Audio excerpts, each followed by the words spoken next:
You're probably thinking, I'm not a pick-me, so I don't struggle with internalized misogyny. I'm going to challenge that because I bet you do. Here is a list of ways that we have made internalized misogyny socially acceptable. And if you think you're going to get in my comment section and start acting a fool, I block people like it's my job. I blocked so many people, I'm surprised I still have an FYP, so don't start. I don't care about your reasons, justifications, or Bible scriptures that will justify the things that you believe. I'm not the one. Please don't get blocked. The first one I know is going to piss people off. I know it's going to start some drama. I know I'm going to get some 5 comment threads about the reasons why you did it. And again, I do not fucking care. Let's start off with some chaos. Number 1, changing your last name to the man's last name. A lot of us don't even think about why we do it. It's just a given that if you're getting married, you're going to take his last name. I totally understand. You want to represent him because he's such an amazing man, but you're also an amazing woman, so by that logic, he should take your last name, right? It's what God would want you to do? Okay, well, show me in the Bible where it specifically says to take his last name. Not your interpretation of a scripture, but a literal scripture that says take his last name. Oh, I totally understand you're taking his last name because you hate yours or you hate your father or whatever the case may be, but if that's the case, do what I did and just fucking change your name on your own. Why do you gotta wait for a man to do it? Oh, and I totally understand you want your family to all have the same name. But again, why couldn't he take your last name? Or why couldn't y'all do something fun like work together and make up a new last name? I don't know, like a team name. One of the reasons why this whole thing was started in the first place is to show ownership. You are now mine. You are now my property. That's why I'm giving you my name. Oh, and I totally get it. Aren't you clever? Everyone's name is a man's last name. Aren't you smart? Well, the bullshit has to end somewhere, right? So why not let it end with you? Number 2, if you're in a relationship with a man, it's the belief by both of you or your man or just you that you have to be submissive, soft, ladylike, and feminine. All that shit was made up by men so that you could be easier to control. But Jules, you don't get it. My husband doesn't control me. He's actually amazing. Well, if he's so amazing, why does he need you to be submissive? I don't know. It's kind of weird. If he was actually amazing, he would treat you like an equal partner, and he would need your ladylikeness in order for him to feel like a man. It's just weird. The next thing is the belief that women can't be trusted and are full of drama. Have you ever heard men gossip about people? Have you ever had a man be jealous of you and try to destroy you? Have you ever been traumatized by a man?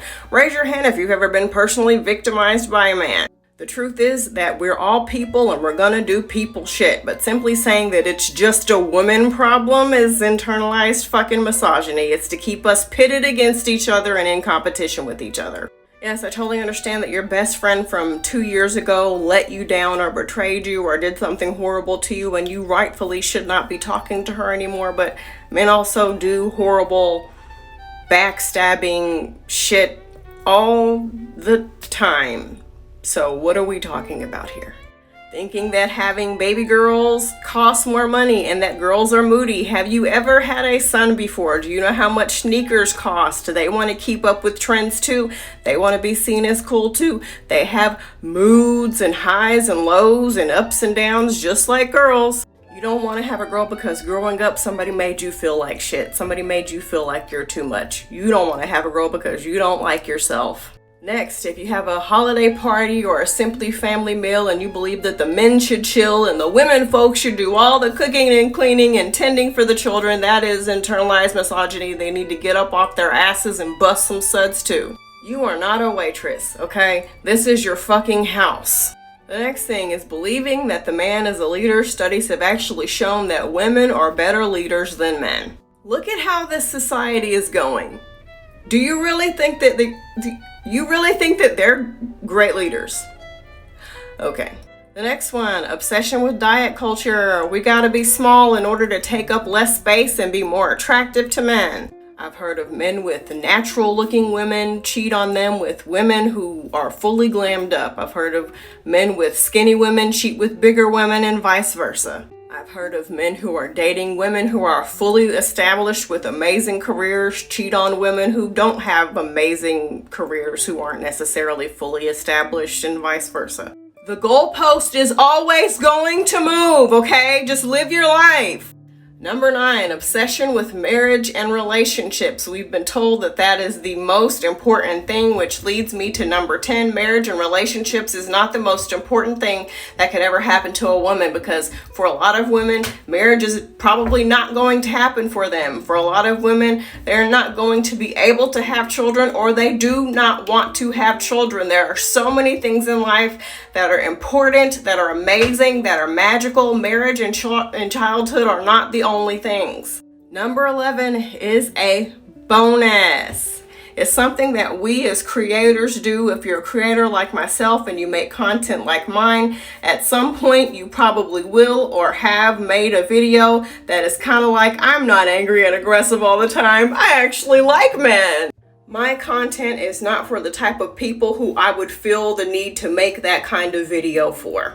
If you see me as angry or aggressive, you're probably racist, you probably have a lot of internalized misogyny to unpack, or you're probably a man. My content is for none of those people. So why would I ever make a video saying, hey, just so you know, I'm okay. I'm one of the good feminists. I'm not angry. I'm actually a really nice, soft, sweet, and feminine person who loves men. The issues that I talk about are things that get women used, abused, killed, cheated on, hurt. These are very serious things that deserve my passion, aggression, and anger.